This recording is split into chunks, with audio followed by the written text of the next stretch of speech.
बिस्मिल्लाहिर्रहमानिर्रहीम। जी हम इस वक्त शहर इस्लाम आबाद में मौजूद हैं। मुख्तलिफ शहरों से आए हुए लोगों से बात करते हैं कि वो इस्लाम आबाद घूमने आए थे, इस्लाम आबाद में उन्होंने क्या पाया और किस तरीके से वो ईद को एंजॉय कर रहे हैं। जी आपका नाम? मेरा नाम गैबी शहबाज है। गैबी शाह, आप कौन से ग्रेड में हो? 4th में। आप पढ़ लिख कर क्या बनना चाहते हैं? मैं टीचर बनना चाहती हूँ। टीचर बनना चाहते हैं, वेरी गुड, ये तो बहुत अच्छी बात है।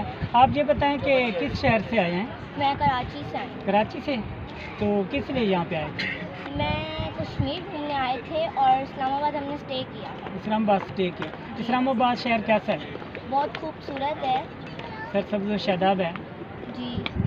अच्छा आप ये बताएं कि महंगाई क्या होती है? महंगाई क्या होती है? पहले चीज़ें सस्ती थी और अब बहुत महंगी हो गई हैं। वज़ीर आज़म पाकिस्तान को क्या मैसेज देना चाहेंगे? कि चीज़ें सस्ती करें, बहुत महंगी है। बहुत महंगा है, महंगाई को कंट्रोल करें। जी नाजरीन, जहाँ पे मुख्तलिफ शहरों से आए हुए शहरियों का ये कहना था कि हुकूमत पाकिस्तान को चाहिए कि पेट्रोलियम मसनूआत की बढ़ती हुई कीमतों के पेश नज़र मुल्क में महंगाई की लहर जो है ये बढ़ चुकी है।